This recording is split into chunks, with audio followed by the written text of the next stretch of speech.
Episode 9, Rumah Utama. Hari kedua dan ketiga dari pernikahan Mela dan Herdi adalah pesta rakyat. Mulai dari hiburan pasar malam yang gratis untuk semua orang, kini saatnya Mela ikut bersama keluarga barunya ke kota. Pak Salim dan Bu Nur tengah berada di rumah Siska guna berpamitan pada besan dan putrinya. "Nyonya, saya titip Mela ya, tolong bimbing dia di sana," kata Bu Nur. "Iya Bu, tenang saja," jawab Nyonya Umi. Pak Salim menghampiri Herdi yang sedang bersama Rio. "Nak, bisa bicara sebentar," kata Pak Salim. "Iya Pak, mari," kata Herdi. "Nak, Bapak berterima kasih karena sudah menolong Mela, dan BPK ingin berterima kasih menerima putri Bapak. Sekarang Mela jadi tanggung jawab kamu, jika kamu sudah tak sanggup membimbingnya. Bapak mohon kembalikan pada kami, karena kami yang akan membimbingnya," kata Pak Salim menggenggam tangan Herdi. "Iya Pak, saya mengerti, kalau begitu kamu pamit ya Pak," kata Herdi setelah semua berpamitan. Kini mereka menuju ke kota. Siska ikut karena janjinya pada Herdi dan sang mama. Sore hari mereka baru sampai di rumah utama Sanjaya. Mela kaget karena rumahnya begitu besar. Mobil memasuki pekarangan rumah mewah tersebut, para maid sudah berbaris menyambut mereka. Nyonya Umi turun dan diikuti semua orang. Mela berdampingan dengan Siska, BBN selaku kepala maid menyambut mereka. "Selamat datang Nyonya Sepuh dan yang lain," kata BBN. "Iya Bibian, perkenalkan ini Mela istri Herdi yang baru jadi, kalian bisa memanggilnya Nyonya," kata Nyonya Umi. "Baik Nyonya Sepuh, selamat datang Nyonya, dan Nyonya Muda," sapa Bu En diikuti semuanya. Semuanya masuk ke dalam rumah dan berada di ruang keluarga. Nyonya Umi memberitahukan tugas Mela yang berkaitan dengan Herdi dan anak-anak. Mulai dari bangun tidur hingga tidur, karena sekarang Herdi sudah punya istri, sekarang Herdi mengajak Mela ke kamarnya. Kenzo terus berada di gendongan Mela karena tak bisa terpisahkan. Saat memasuki kamar, Mela melihat foto Herdi bersama Septi, ibu dari anak-anaknya.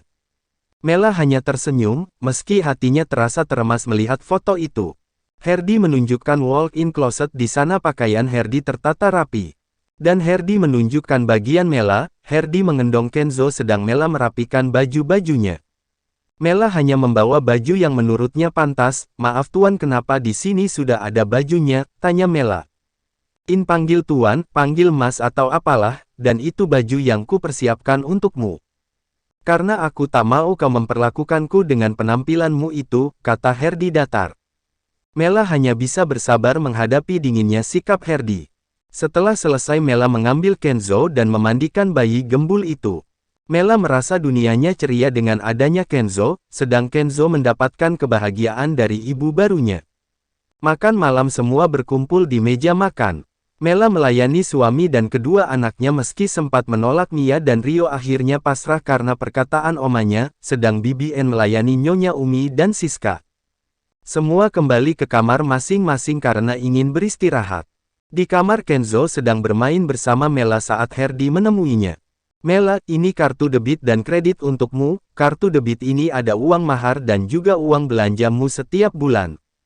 Dan untuk kartu kredit bisa kau gunakan untuk kebutuhanmu seperti jalan-jalan, ke salon dan lainnya. Dan juga ada 2 mobil atas namamu, jadi mulai besok kamu ikut kursus.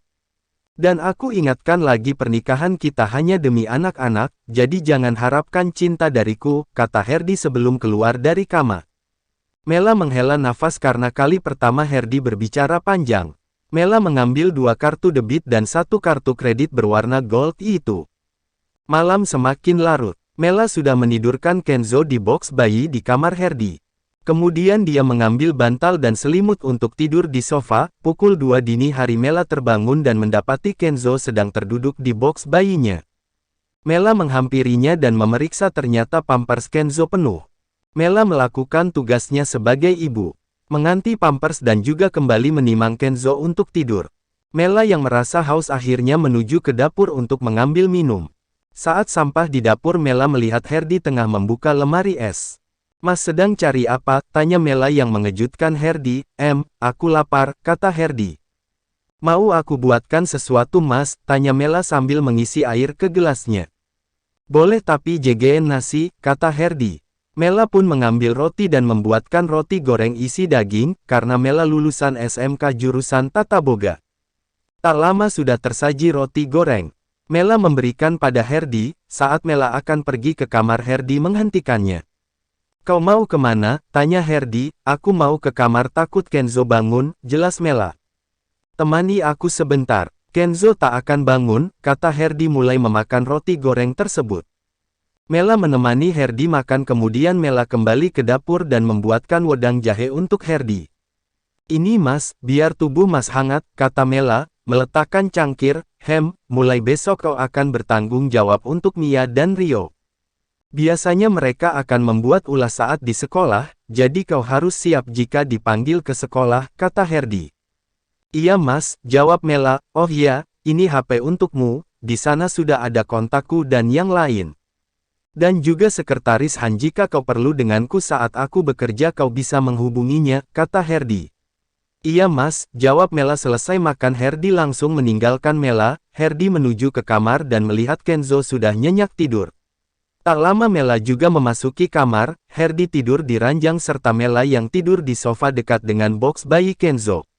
Mela merasa tak masalah dengan kehidupan pernikahannya, toh ini semua dilakukan hanya demi anak-anak Herdi.